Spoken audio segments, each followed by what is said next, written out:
Hello and welcome to Big Dash Knows. Big Dash knows what? New York Giants football. Let's go. Today's video, I wanted to talk about the New York Giants draft.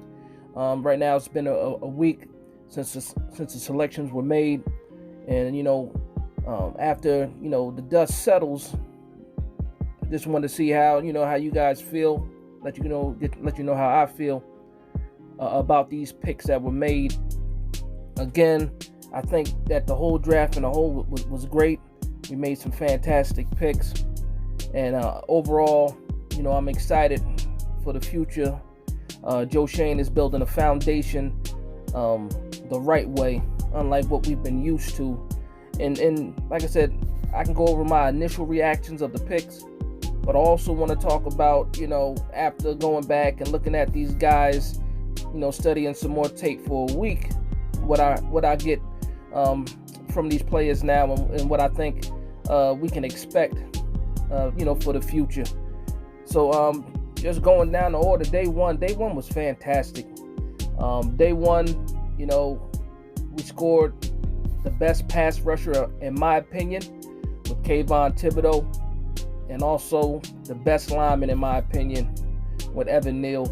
And I just want to talk about that first pick of Kayvon Thibodeaux, and just tell you, what that means, give you a feel on what that means, because when it comes to the New York Giants, there's no real Giants football without having great linebackers. We have a history, or had a history, of great defense and getting to the quarterback, and I think with that pick of Kayvon Thibodeaux, that brings that back, to us, that feeling that we can get those sacks, a resurgence of what it means to be Big Blue.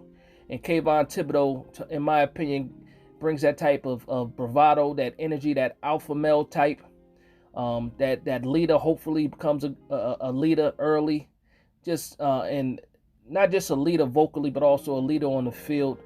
We've had some leaders in the past.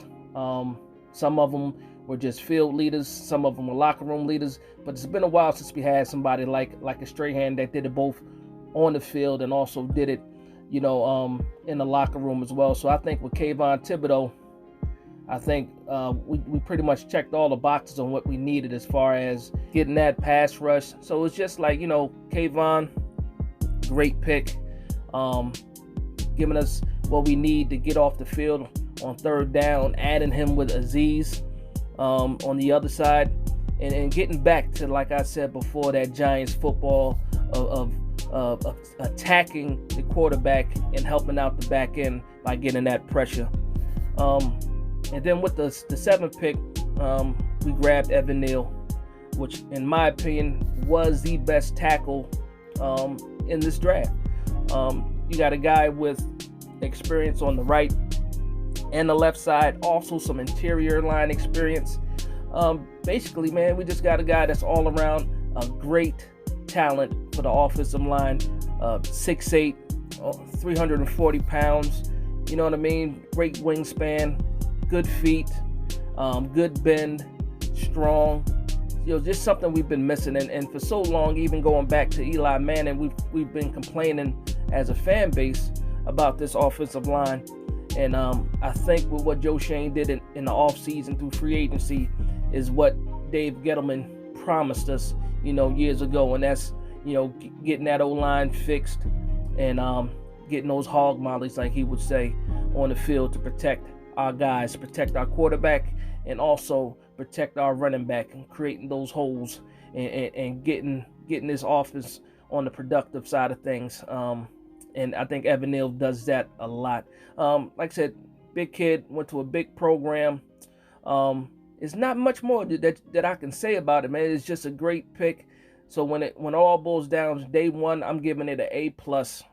And I don't think anybody can argue with the A+ grade for day one for the New York Giants. Picking up those two guys, man, it's just a great feeling. And I don't think anybody went to sleep that night without thinking that we knocked it out of the park with that. We definitely got some good sleep on that. But then going into day two, rounds 2 and 3, woke up happy, very ecstatic, coming off the night before, getting to this round. and it didn't quite go the way I thought it was going to go, especially with us hitting it out of the park on day one. And that's no fault to Wan'Dale Robinson. And like I said, it's just my initial reaction at the time. I was a little disappointed because of some other players that were on the field.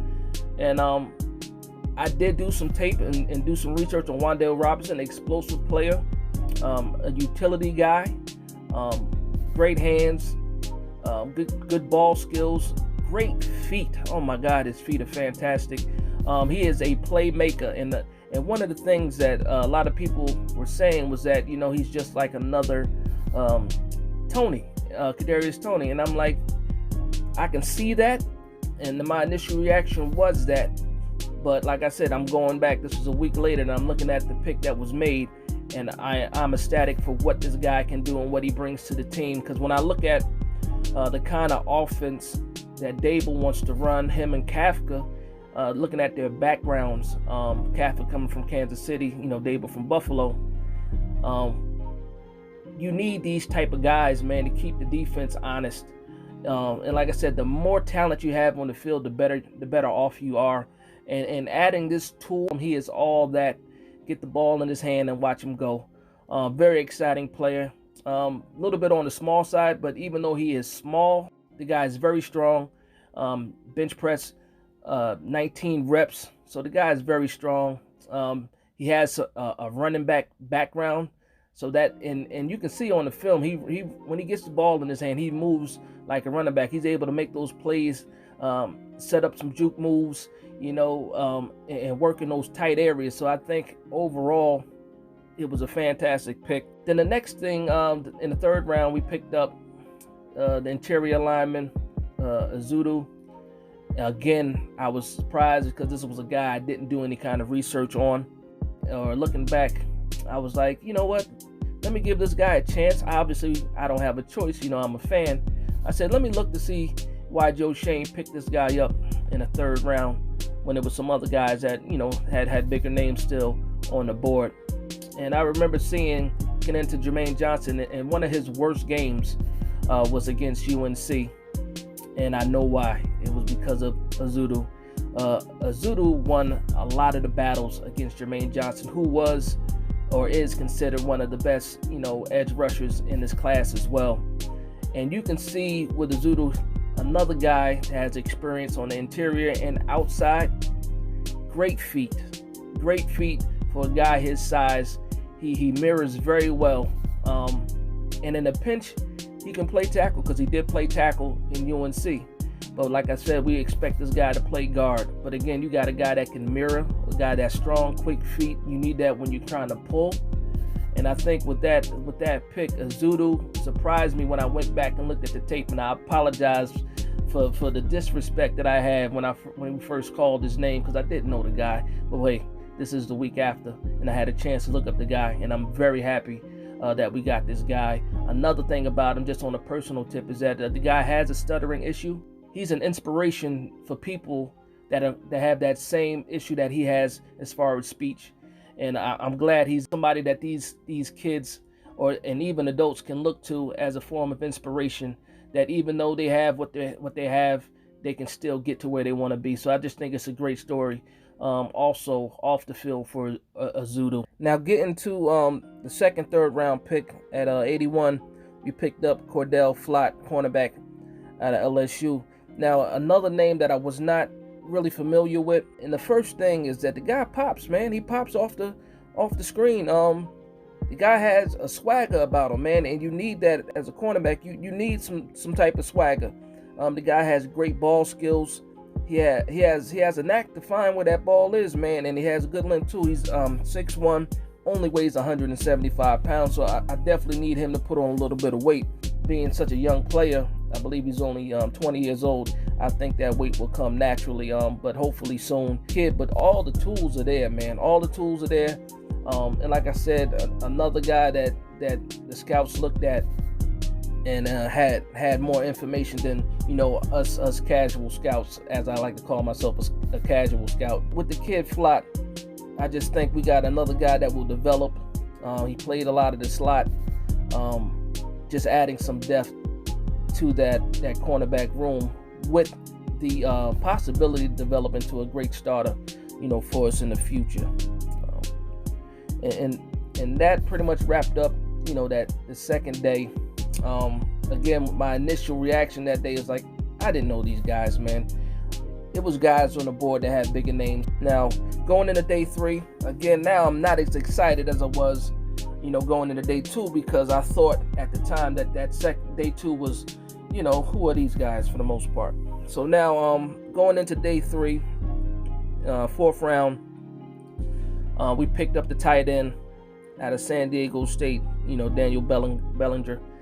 Now, so the rumor is with him is he's, the best blocking, pass catching tight end we have in the draft. So I'm like, we got to go look at this guy. So I pulled up, some tape. Again, this is on YouTube, and I'm liking what I see with this kid Bellinger.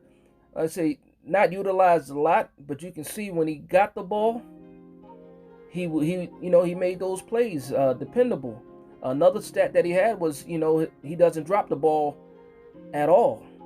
And we've had that history where our tight ends were dropping balls in the worst of times. So getting a guy that has a history of ball control like that, also good size, can run those routes that we need our tight ends to run. Also traditional, where he can also block.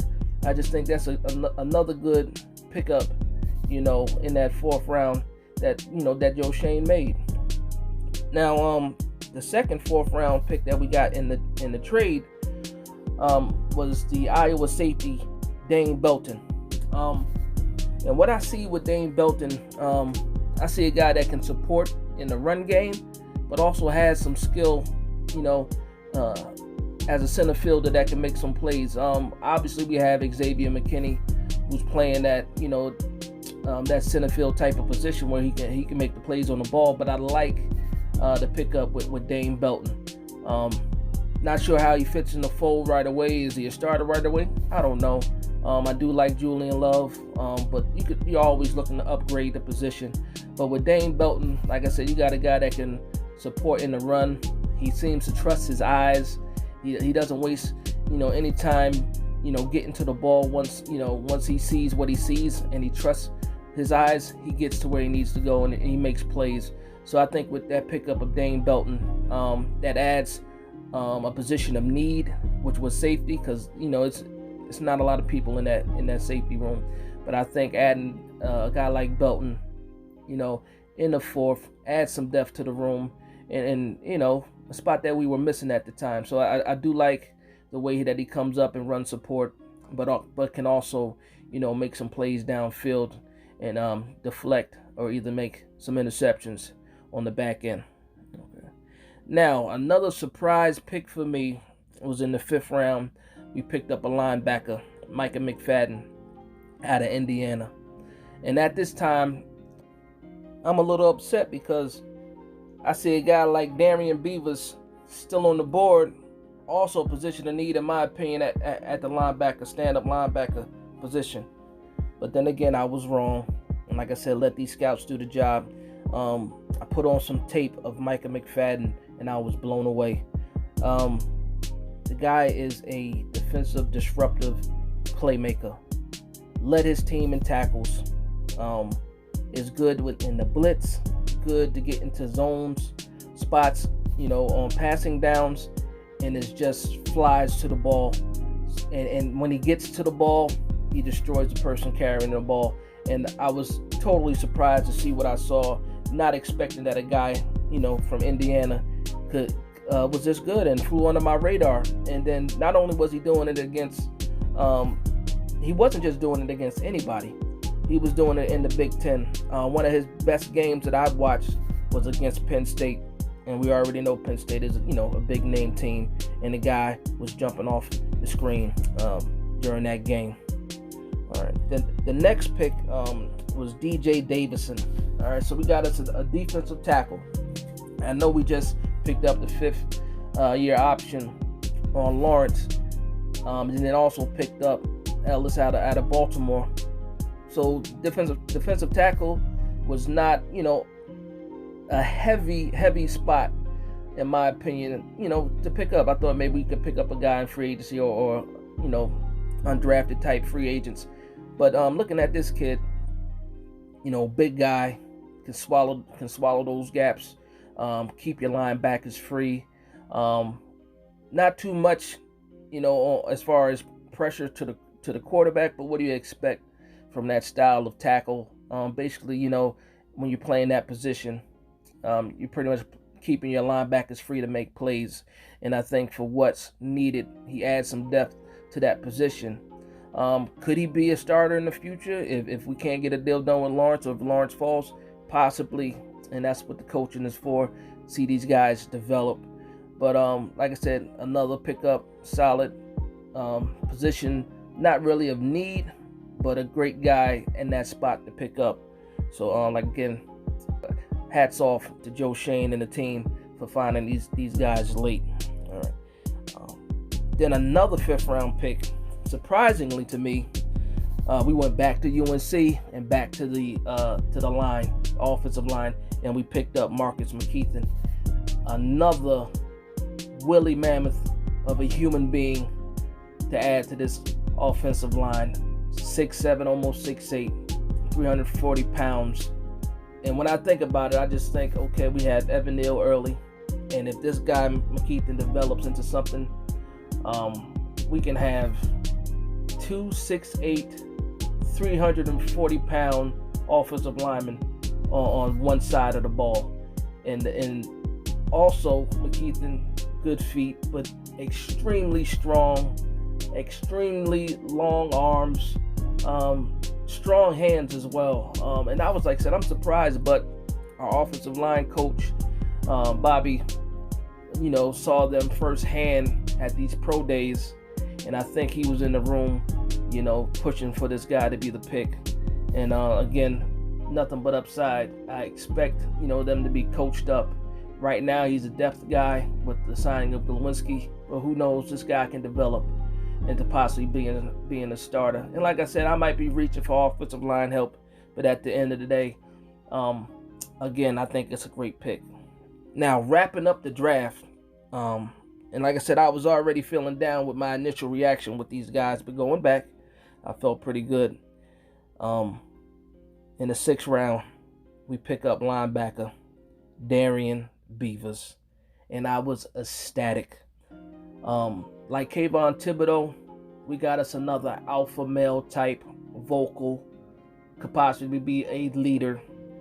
Now, how he fits in, we're not sure. With Martinez being hurt, coming back, we don't know where he's going to be coming back. Like I said, and also we picked up Micah Mcfadden in the 5th.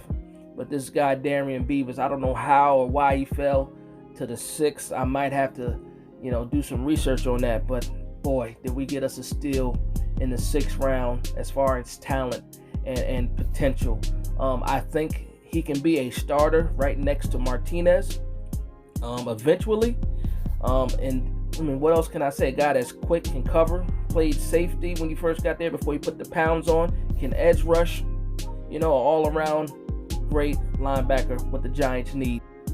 Beavis was a guy that I actually did some research on, prior to the draft.